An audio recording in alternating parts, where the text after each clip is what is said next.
On the night of June 11th, 2011, a driver on the Wilbur Cross Parkway near Milford, Connecticut felt his SUV strike something heavy in the dark.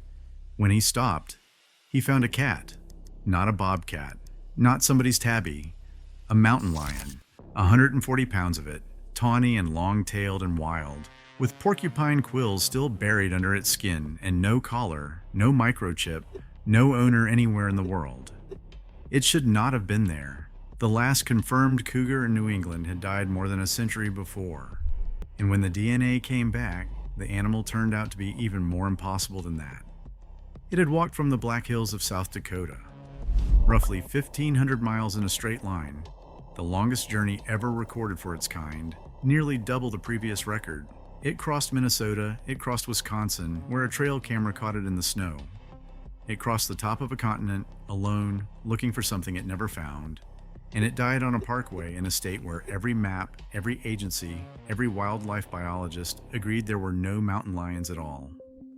Milford is not Appalachia, but it tells you what the Appalachians are up against. Because a few hundred miles to the south and west, in the oldest and most crowded wilderness in the eastern United States, the same thing is happening. And there, the animal isn't dying on a highway where someone can weigh it. There, it stays in the trees. The United States government has officially declared the eastern cougar extinct. And the eastern cougar keeps getting photographed, keeps getting shot, keeps turning up as roadkill with DNA that leads back to the living. The people who see them come away saying the same strange thing over and over in Pennsylvania and Kentucky and the hollows of Tennessee, that the animal was bigger than it had any right to be. This is the story of a predator that isn't supposed to exist, in the last place you'd expect to find room for it, growing, in the telling at least, into something no one can quite explain. And the reason no one can explain it is the strangest part of all. Start with what was lost, because you can't understand the ghost without the body. Before the roads had names, the cougar was everywhere east of the Mississippi. It ranged from Maine down to South Carolina, west into Michigan and Tennessee, a single tawny cat woven through every forest on the eastern half of the continent. The people who lived here had a dozen names for it: catamount, painter, panther, ghost cat. You can still read those names on the land itself. The panther knobs and panther runs and painter branches scattered across the southern mountains, place names left behind like footprints marking where an animal used to be common enough to name a creek after. It ate white-tailed deer mostly. It hunted the eastern elk too, before the elk themselves were gone by the 1880s. A big male could stretch 8 feet from nose to tail and carry well over 100 pounds of muscle, and it moved through the ridges without a sound. And for most of human history in these mountains, it was simply part of what the dark contained. Then the settlers came, and the cougar became a problem to be solved. It was shot for its skin, and shot to protect livestock, and shot out of the old inherited fear of a big cat in the woods. The forests that fed it were cut to the horizon. The deer it depended on collapsed. Bounties were paid. And one by one, county by county, the panther went quiet. The last one in North Carolina was recorded in 1886 in Highlands in Macon County. The last confirmed animal anywhere in the Northeast was killed in Maine in 1938. In New Brunswick, just across the border, the final record dates to 1932. After that, nothing the record would accept. The catamount was gone from its own mountains, and the mountains kept its name and forgot its face. For decades, that was the whole story, and it had a clean, sad shape to it. In 1973, the eastern cougar was placed on the newly created endangered species list, which is a strange thing to do to an animal that most experts already believed had been dead for 35 years. It sat there, protected on paper, a name without a body, for another generation. Then in 2011, the U.S. Fish and Wildlife Service finished a long, formal review and said out loud what the silence had implied. The eastern cougar was extinct. It had probably been extinct since the 1930s, and all those sightings, the ones that never stopped, the ones piling up in every rural county in the range, were not what people thought they were. Between 1900 and 2010, the agency counted more than 100 reported eastern cougars. The ones that could be explained turned out to be escaped or released pets, or wandering western cougars, Or most often, ordinary bobcat seen briefly in bad light and remembered larger than life. In 2018, the government made it official and struck the eastern cougar from the endangered list entirely. You cannot protect what no longer exists. And here's where the story folds back on itself in a way that should bother you more than it does. Because when biologists actually sequenced the DNA, the eastern cougar turned out to be genetically indistinguishable from the mountain lion still living in the West. Same animal. Some taxonomists argued that eastern subspecies had never truly been a separate thing at all. Just a line drawn on a map. A label applied to a population that flowed, uninterrupted, into the cats of the Rockies and the Black Hills. Which means the word extinct is doing something slippery here. An animal was declared gone that may never have been distinct enough to go. The thing on the endangered list was, in a sense, a bookkeeping error, and the correction, the delisting, told rural America that the cats they kept seeing were officially impossible. That explanation held for more than a decade. It is tidy. It fits the evidence, or most of it, and it is quietly, structurally designed to make every new sighting disappear before it can be counted.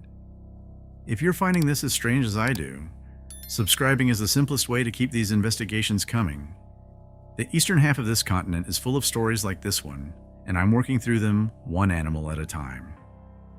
Now watch what happens when the tidy explanation meets the evidence it was built to dismiss. The problem with calling every eastern cougar a stray is that strays are supposed to be rare and random and going nowhere. A one-in-a-generation accident. And for a while, you could believe that. Then the Connecticut cat walked 1,500 miles and died on a parkway. And it broke something in the argument that no one has been able to fix since. Think about what that animal proved. Not that a cougar might, under freak conditions, drift a little east of its range. It proved that a single young male could cross nearly the entire width of the country under its own power, unassisted, unnoticed, through Minnesota and Wisconsin and very likely southern Ontario, and arrive in one of the most densely settled corners of the United States, still wild, still hunting, still carrying the porcupine quills of the northern forests in its skin.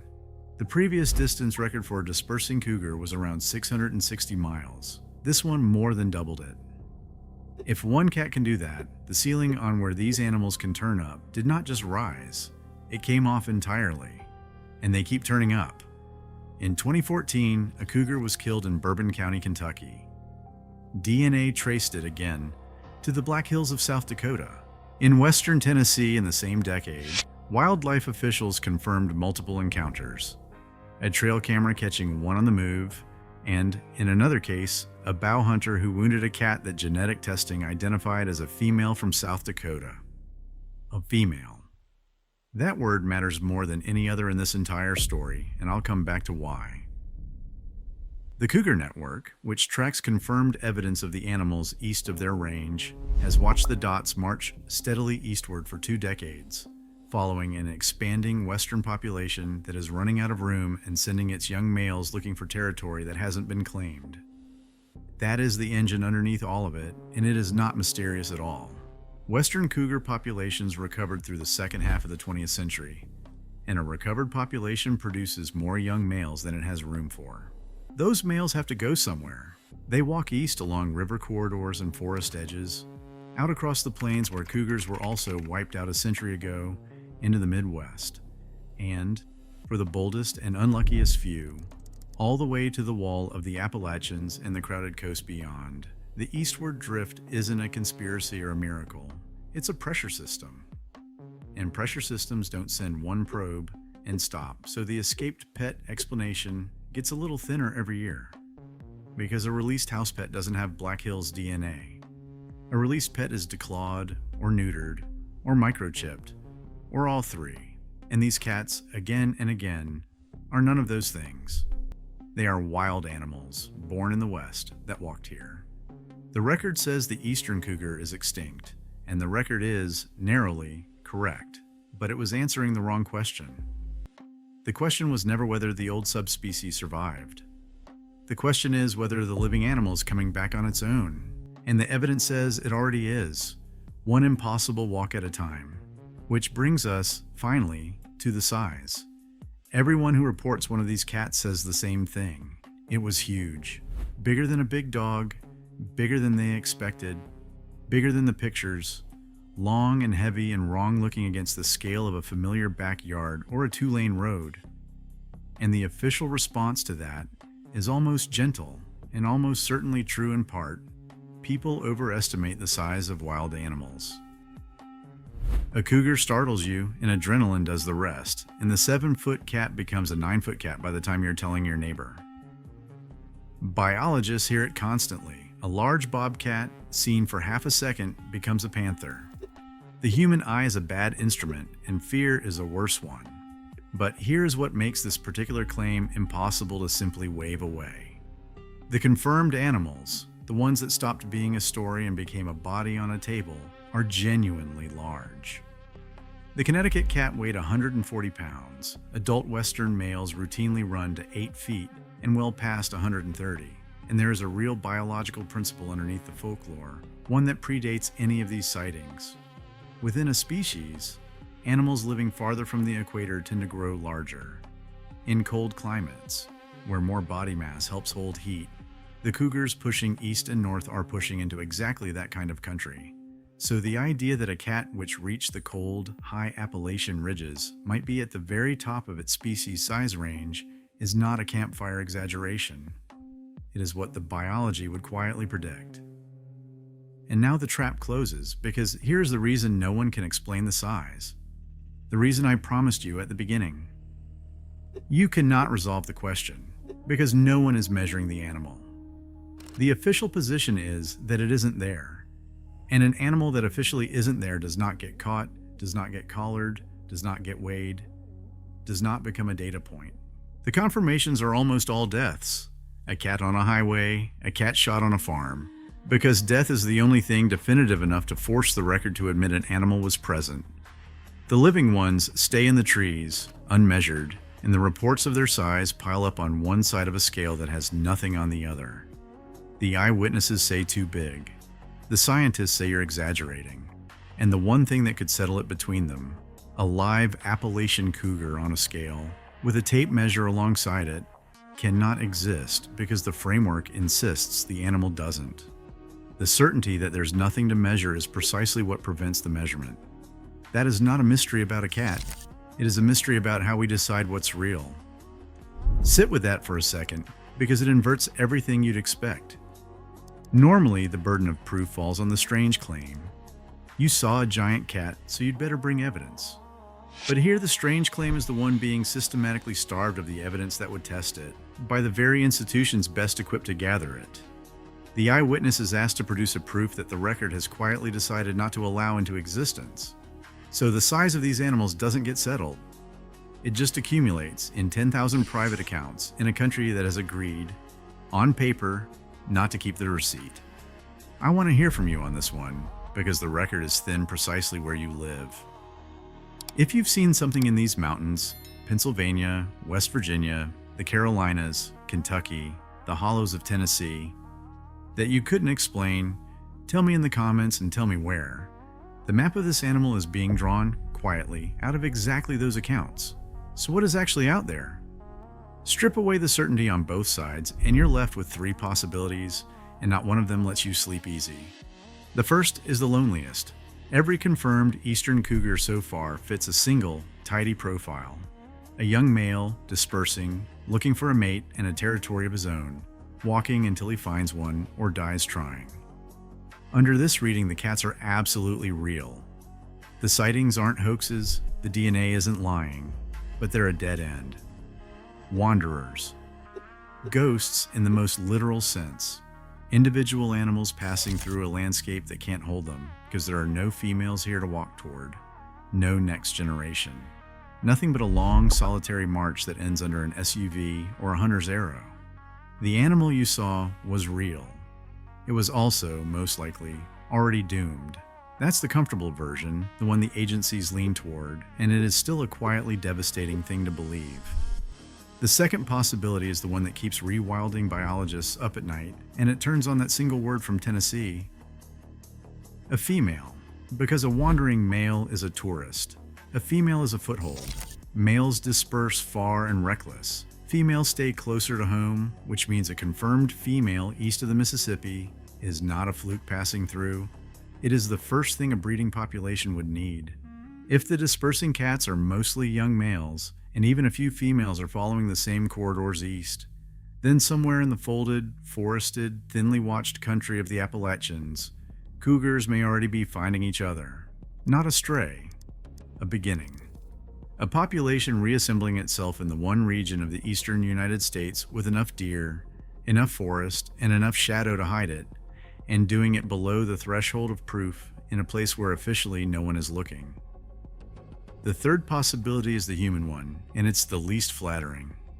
That the mountains, having lost their apex predator, could not stand the empty space where it used to be and filled it. That some of what people see is real cougars, and some is bobcats and house cats and shadows, and some is the old catamount refusing to die in the imagination even after it died in fact.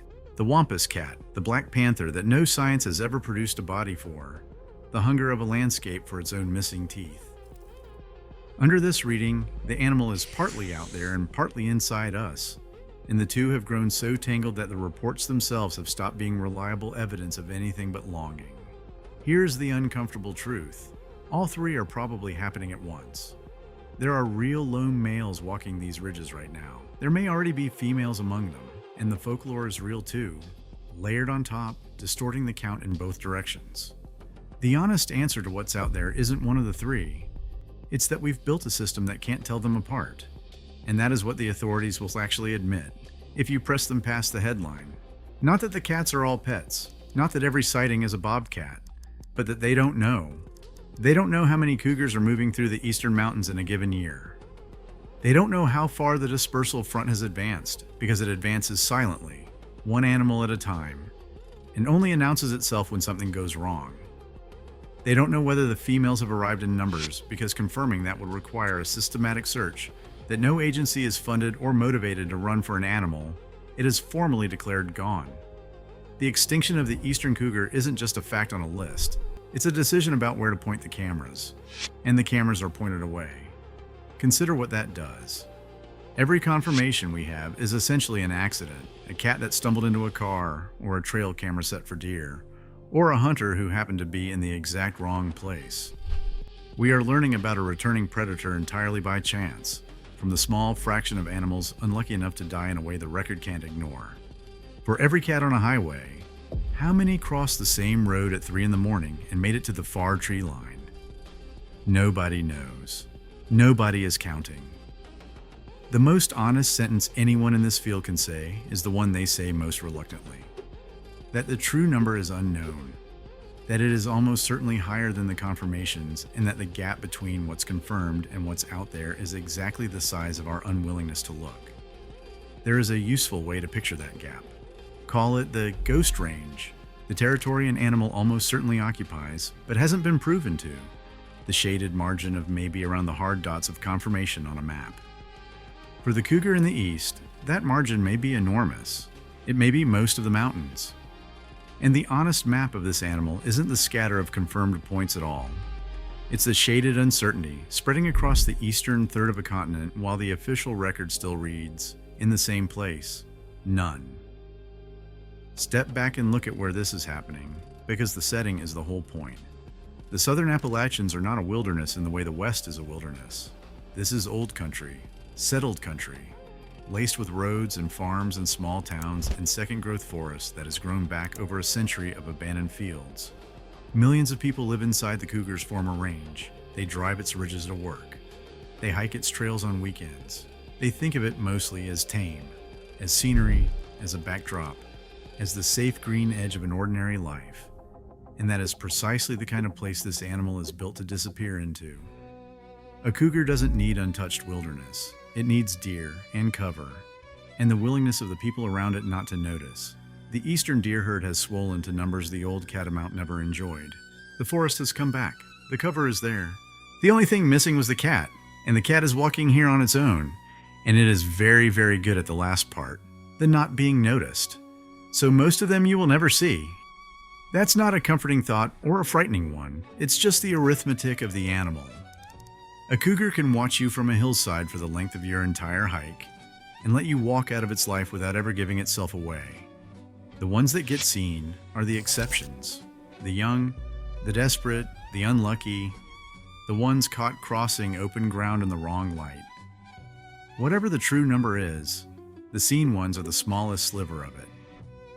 The mountains you think of as empty of large predators are, on the current evidence, slowly refilling with one, and the refilling is invisible by design. Not the cat's design, but ours. We stopped expecting it. And a thing you've stopped expecting is a thing you've trained yourself not to see. And when one of them does step out of the pattern, when a cat crosses a headlight beam on a mountain road and someone gets a real, close, unhurried look, this is what they carry away. Not that they saw a mountain lion, but that they saw something too large for the world they thought they lived in. Maybe the eye exaggerates. Maybe the cold ridges really are growing the biggest cats of their kind. Maybe it only feels enormous because it is standing in a place that spent 100 years insisting nothing like it could be there, and size is the mind's way of registering how wrong the map was. All three can be true. None of them can be measured. The cat steps back into the dark, and the argument stays exactly where it was. I have more of these coming. Other animals the record swears are gone from places it swears they can't be. And subscribing is how you'll be here when the next one surfaces. Here is what this story is really about. Not fear. There is almost nothing to fear. A fatal cougar encounter is astronomically rarer than the deer collision you risk on the same drive without a second thought. This was never about danger. It's about a gap. The distance between the world as we've certified it and the world as it actually is, moving, right now, through the trees at the edge of the parking lot. It's about an animal that was here before any of these roads had names, that never signed the agreement we imagine it signed to stay out of our sight, and that is walking back into its own mountains on legs that carried one of its kind 1,500 miles to die on a Connecticut parkway rather than turn around. Somewhere tonight, that cat's living cousins are doing what it did. A young male is crossing a ridge in West Virginia that no camera watches. Following a scent trail east, in eastern Kentucky, another moves through second-growth timber a few miles from a town that has a Panther Run on its old maps and no idea the name might be turning literal again. And somewhere in the deep-folded country of Tennessee, where they already confirmed a female, the word that changes everything, a cat that officially does not exist is lying up in the laurel through the heat of the day, waiting for the dark, waiting for the country to fill back in around it, waiting with the patience of something that was always going to outlast our certainty that it was gone. And if this was your kind of story, YouTube thinks the one already waiting on your screen is too. It's a good guess. Go ahead and let it play.